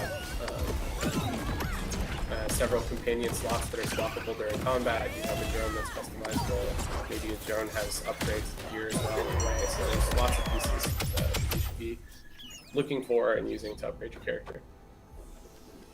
You don't even need to send Rich the image, Roger. It's on your fish tank. I know. There you go. But it's unreadable. And it also, like, my Discord doesn't want to load the actual image. So Just no get idea what's tab going on. up so people can see it. There we go. Look at that. Yeah, so you'd split them all up so that, Yeah. and then try to use. We have, I mean, tell me if I'm wrong, Roger, but we have so much variation in the assets already that's not used a super ton, and we can tie that to stuff like the synergy requirements on the gear, so that if you're a fire guy, you're wearing a ton of fire gear, you actually look like a fire guy. You should be. Yeah. That's the goal for sure. So just because people are asking, I think you mentioned it, but I mean, people are, there's several questions right in a row of like, what's going to happen to their existing suits and gear that they've crafted and changed. I mean, I don't have a specific set answer to that right now. We know that stuff's out there, that, it wasn't easy to get, and that needs to be taken care of. I've had some talks with Perry already about how those could make their way into Overworld as very unique, not only like aesthetic items to own, but powerful pieces of gear. we are not forgetting about that. Want to figure out a way to bring it into Overworld and be like, hopefully, a really, you know, like something you can be super proud of, especially now that you have a public place in the game to show it off and content to actually use it on. So we are working on figuring that out, and we'll do so by the time we're talking about it actually, for sure. Yeah, for sure. Okay. Last gameplay mechanics feature question from Ivan. Basically, you know, right now, currently in the overworld, you can see all the alluvials, the resources on the map. Are these going to be, you know, hidden once the MMO's here? You know, will they have to discover more, and so on and so forth? Yeah, I would think so. It's probably just going to change quite a bit. Yeah. Well, Yeah, I think that's super important. Not putting everything on the minimap, tying that discovery to your drone, and then also not having it all be present and obvious when you first All right, so we're enter going 3 Predator, an area. Yeah. which is You know, kind of good just as an early example, game. there's lots of Drops different off things unless we're you get the talking about on 4th. this topic, but having like kind of alluvial nests or areas that are focused on either specific alluvial spawns or at least like higher concentrations, and then if those areas have respawn mechanics or variation in how they behave, you might enter and know where there's likely to be high value alluvials, but they might not be there when you first enter the zone. You definitely won't get told that they're there when you first enter. You have to do some kind of work yourself to explore and figure out what's available. Exactly. Yeah, that'll be part of the journey, right? Definitely. All right. The next few questions are social systems, community features, and progression and reward type stuff. Will there be a social system like guild factions offering different advantages to players? Like if you're in a guild or a faction, do you have other, you know, benefits that the other faction may? I mean, in my mind, that's like, yes, for sure. There's going to be, well, those are two separate things. For one, whether the guild offers you particular benefits or bonuses, I guess, is one question, and then factions and sort of your alignment within the game and in the story. I would hope that both of those would be true. I think the faction alignment is more straightforward, you know, because that's more of a kind of in-the-game system, whereas the social system is something where we wouldn't want to punish people who aren't allowed to, or, you know, don't have access to a guild or don't have access to a powerful one anyway. But there should definitely be incentives to being part of social structures, having clans or some broader social thing than like a party that's limited to just that game session. I think is definitely required. For VS, I think the party system will be almost a stretch goal. There's a lot of work in not just having like a shared chat or something, but all of the connected stuff to it. How does loot distribution work in a party? How does quest content behave in a party? And kind of all the associated UI and UX stuff. So if we can get that in for VS, that will be really good. And then after that, we can look to the wider social, like a clan system. So I think that's where we're at right now. But yeah, for sure. This is a strong community already, and having that supported by the game seems really important. Yeah, definitely. I think, yeah, like you said, factions is tied to like story, and then yeah, like some of us, like I don't join guilds personally, just, you know, I don't have any friends, so. We can be friends with. I have family. I don't have friends. Okay. I'll make a guild with you. Don't worry. All right. Yeah. So you know, related to this topic, kind of like is the social hub to see players, you know, flex their skins. Yeah. Pets, alluvials. You kind of touched on this being Sanctum Mesa. So. Yeah. That's the place that'll all be. It's like the Ogrimmar or the what's it called, Stormwind from World of Warcraft. That's kind of the vibe that we want to create there, where basically that hub is going to be the place where you're going to spend your time, you know, altering your character and showing off, meeting other friends, looking for parties, trading with other people, that sort of stuff. Yeah, for sure. And then I guess immediately tied to this, because it's something I've been wanting for a long time, and I played WoW, and one of the places I hung out in WoW was the a marketplace. So Yeah. is that something we look forward to doing eventually? Is bringing the Illuvidex in game to have a marketplace in game?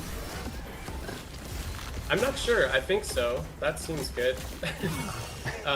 We've talked about, like, I think an interesting split there is having, like, so far we've called out we have direct trade. We want, like, to be able to walk up to a person and give them a sword. That's, like, step one. Step two would be an in-game market system where we have an in-game currency that's just completely off-chain and allows people to move resources around and look for things that they need. There'd probably be limitations there. We don't want necessarily every piece of content tradable because that can cause problems, but some kind of in-game market. And then ultimately connecting to the wider market and exchange makes sense. I think that we should do that. I just think we are going to build it up step by step. I think it's great, social hub, place people hang out, trade stuff, talk about stuff they have, like I've always loved that about WoW, at least. We can have like a little arena or something where you put your little caca, and then we can have like cockfights with cacas. And we have people wagering that's on the illegal side. here in the States, but I didn't know. I didn't know. But I figured like that would be a good way of spending time. I don't think it's illegal in the metaverse yet, so. Okay. Let's do caca fight. All right. Next question. Which type of MMO gamers do you expect to attract the most? And which MMO would they come from, I guess? Yeah, I mean, that feels kind of tricky to me. I'm hoping that I can see reasons people from a lot of different games would be excited. The first thing that comes to mind is people that really like this kind of social co-op action game. That would be like Helldivers, Destiny 2, where it's multiplayer focused, it's very social, but it's like fun to play with your friends and it feels kind of fast and exciting. So I could see that. I think creature collector people, Pal World, whatever, get some of them. MMO, I really hope this progression, character building, and item chase stuff is compelling, like is completely competitive with other high-end games, and that kind of person would be drawn as well. And then something that I don't want to lose track of, and I think the way that question was asked or has been asked is like the only distinctive thing being crypto game. I don't think that makes sense, but the connection to the other parts of the ecosystem do matter. One thing I think of coming from my background in EVE is that there is a kind of person, which I think is often drawn to MMOs, that is just very economically minded and thinking about how value moves around an ecosystem. And this one could be very deep. The connection to Zero and to Arena, the fact that the assets matter in lots of different places, is exciting to a certain kind of person, I think. So maybe the folks that are playing WoW or playing Final Fantasy or whatever that or EVE that are drawn to that, there should be really cool stuff here where they're trying to build up a character that could potentially find something that has tons of value, or I think there is a person that's very pumped about that. And if the gameplay is solid, then we can pull a lot of those people over, I think.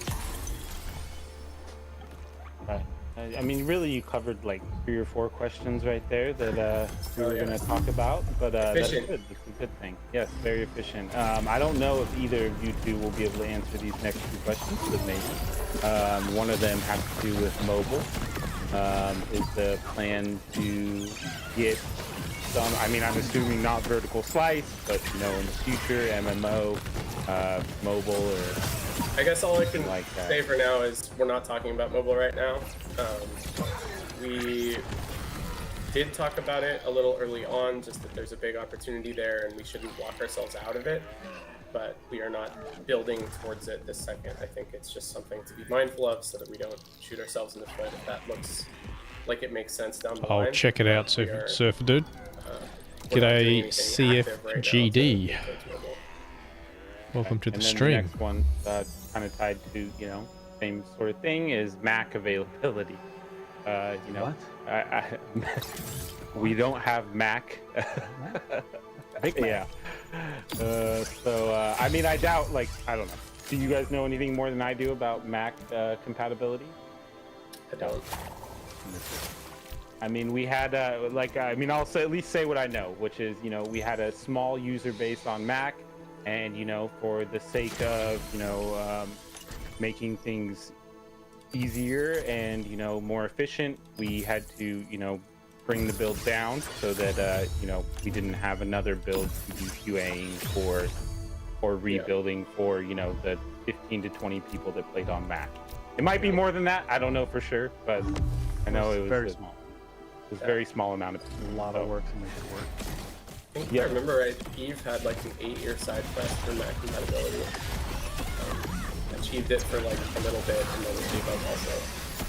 But Hey, I grew up on Macs, you know, like I had an Apple II in my house, you know, like we grew up using Macs all through when I was in, you know, school and everything. And I remember the first day I was like, I'm going to buy a PC myself because I can't play games with my friends. And this has been an ongoing issue for, you know, I'm 37 now, so like, it's not much better, you know. That's like, why you don't have friends. Exactly. I grew up Mac on Macs. It's all starting to make sense now. make friends in a my coffee friend. shop, Rich, not in video games. Yeah. Yeah, so all right, that's good. Okay, we covered this one about multiplayer servers. Let's see here. What everybody's talking about the vertical slice. What's the next step if the vertical slice is set up? Basically, you can answer all these in the same question. Like, have we decided who's gonna be testing it? Because I know Kieran mentioned, you know, community testing it, you know, and if so, when would that be planning on being open? Yeah, I mean, again, tough to say anything super specific. I think if there will certainly be a big point of like evaluation at VS Delivery, like what's working, what's not. We'll know a lot more about what would be good to do next once we get there. We have a lot of stuff laid out that we won't be able to fit into the vertical slice timeline. So it would be very easy if things are going well to just continue building systems and content that we have already, you know, laid out and kind of wish we had time for. But I think there'll just be a really big point of check-in, you know, which there already is at kind of milestones along this journey as we're building towards vertical slice. But that would be the biggest one to say, all right, what do we have here, and what would be the best thing to do next? So it's hard to say, but that would be, you know, I think that'll be a lot clearer the closer we get to that delivery, and then see how it goes once it's in people's hands. As far as when you guys would have it. It's hard to say. We need, like you were saying, there's big obstacles to making it public, just technically, and we are in a very unstable state right now. We're testing and playing a lot, but we're also running into performance issues and server crashes and really critical bugs all the time. So it'd be very hard to push something out to public right now. I think it'd be valuable as soon as we can. So hopefully we get to, you know, instead of making these big leaps in the gameplay code, in the multiplayer code, and you know, kind of introducing more instability. Hopefully we're getting real close to a point where we can get back on a good up curve with stability, and after that it would start to, you know, I think both the amount of, we're not even internally testing with the whole company right now. It's like a small group that's working on the MMO. I think the next thing, once we get a little better stability, What am is I get it out doing to with everyone my here. After that, it would be get that to you, Ranger? and all of that leading up to eventually yeah, hopefully we just make stability improvements and can start figuring out how to make that happen soon. Okay. Good deal. Well, I think. Yeah, I don't have know we dust up. answered That's all the what this questions. build is missing, 'cause I don't have I saw a couple Prevo. more on Linky's sheet for late questions. This is not going but well. I'm pretty sure looking through them, we pretty much answered all of them in the 2 hours here, or hour and 45 minutes. So I think we're good. Here's one more from the crowd here, at least. What about controller support, Steven? Is that something you're pushing for in the vertical slice, or I think we're just gonna roll for it. No, I'm looking for mouse and keyboard UI implementation still, so not stacking more on top of that yet. Yeah, a lot to That'd do. be cool. I think it would like play really well on controller. Yeah. Like, we should definitely look towards that once we have good PC UI up and running, but we're not there. I mean, yet. honestly, there's like a free app that I use, like RWASD or something, but there's plenty of other apps out there to enable controller support, which is but not to say we shouldn't have it, but yeah, there's ways around it. So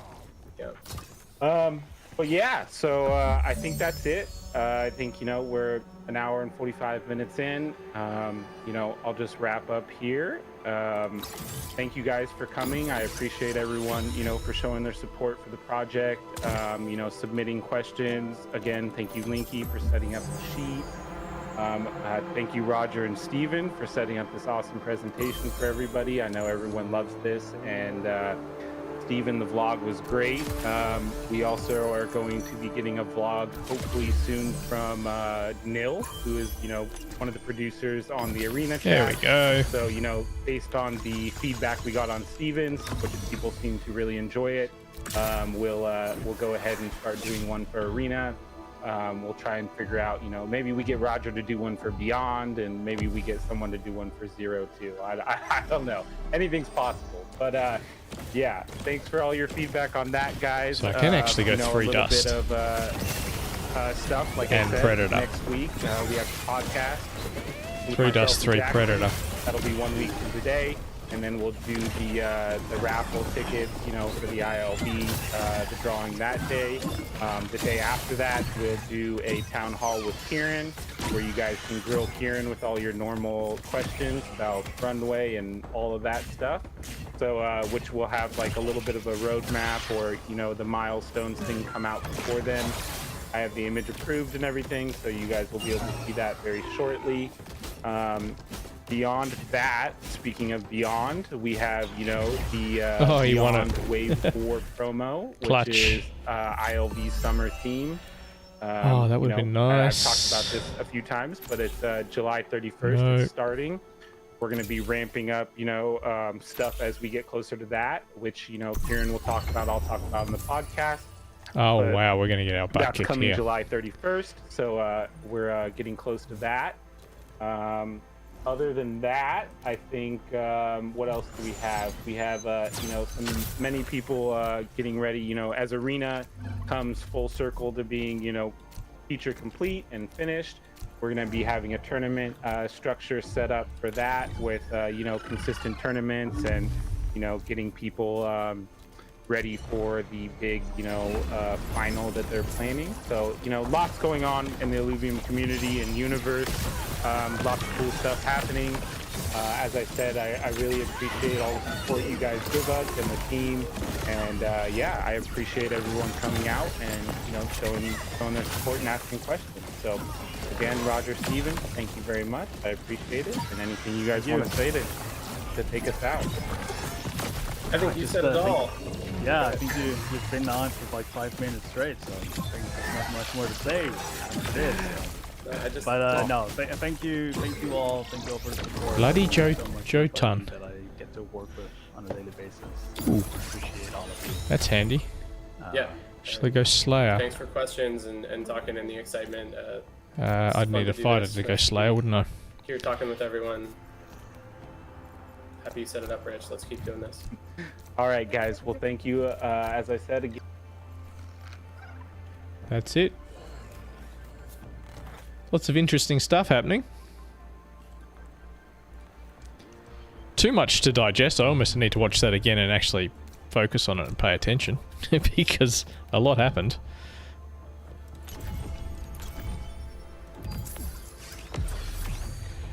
A lot happened. Does sound a lot like WoW.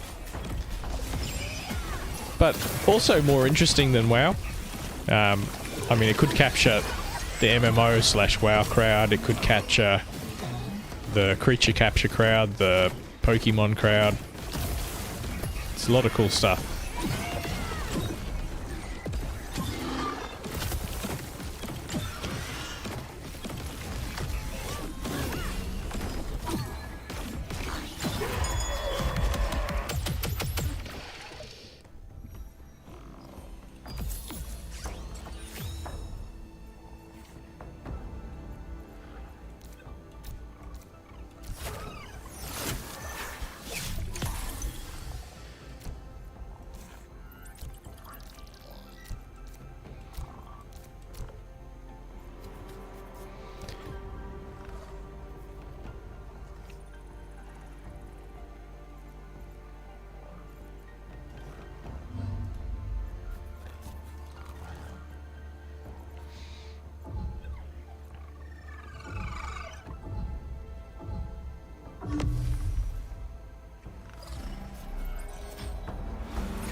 Oh, I'm still in it. Sorry, awakened us.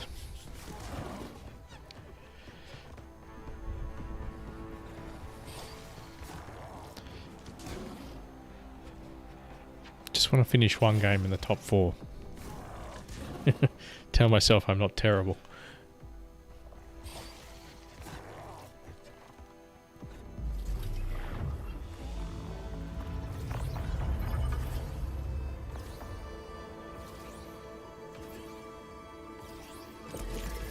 Frost. Ooh, we want to grab that just to stop someone else from getting it. Because someone did have a Jotun, and we don't want him getting an extra Frost. Who was it? Was it Thanatos? No. Yeah. More Stormer.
Steam.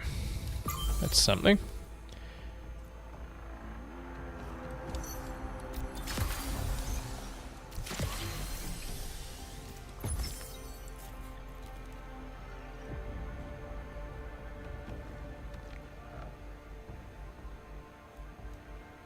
Carousel Angel?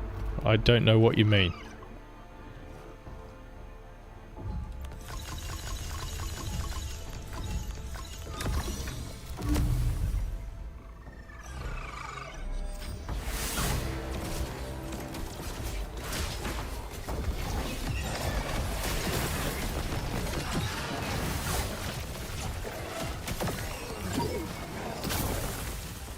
My Umbre is sitting there doing nothing.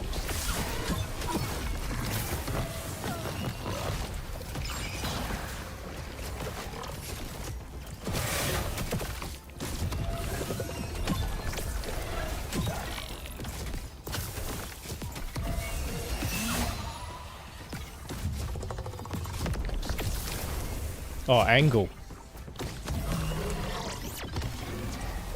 I didn't realise they'd changed it. Okay, well, we've survived to the top 4.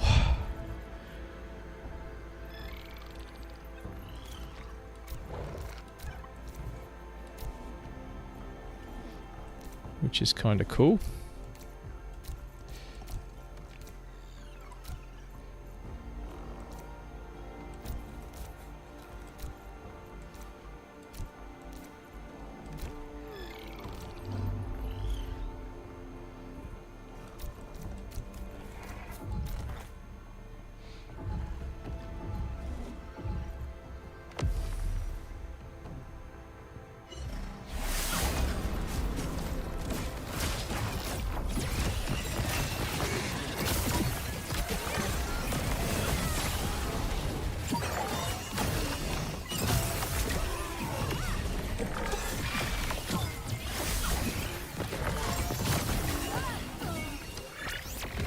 No, got him this time.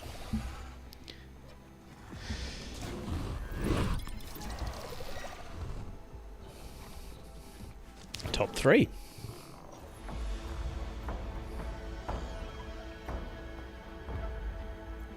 This could be the end.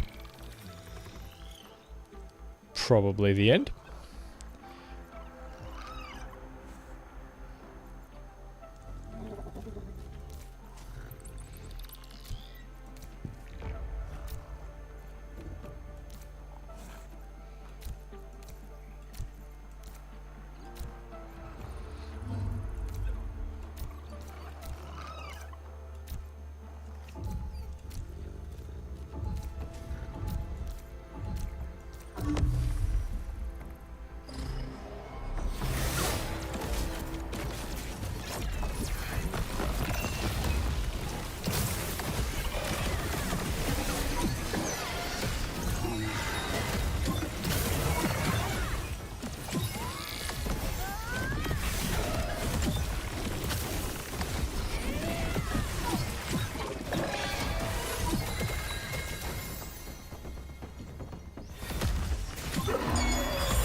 Ah, well. Better showing than the last couple of games. Still not great. And a little bit of fuel. Alright, I think we'll call it there for tonight. I definitely need more practice or I'm going to drop out of the top 100. Probably this week sometime. So maybe we'll try and get some games in this week. Anyway, thanks for joining. Stay tuned. There's lots happening in Illuvium. Hopefully there's enough reasons to get excited about the game and about crypto in general at the moment. Lots happening. So, yeah, see you next week.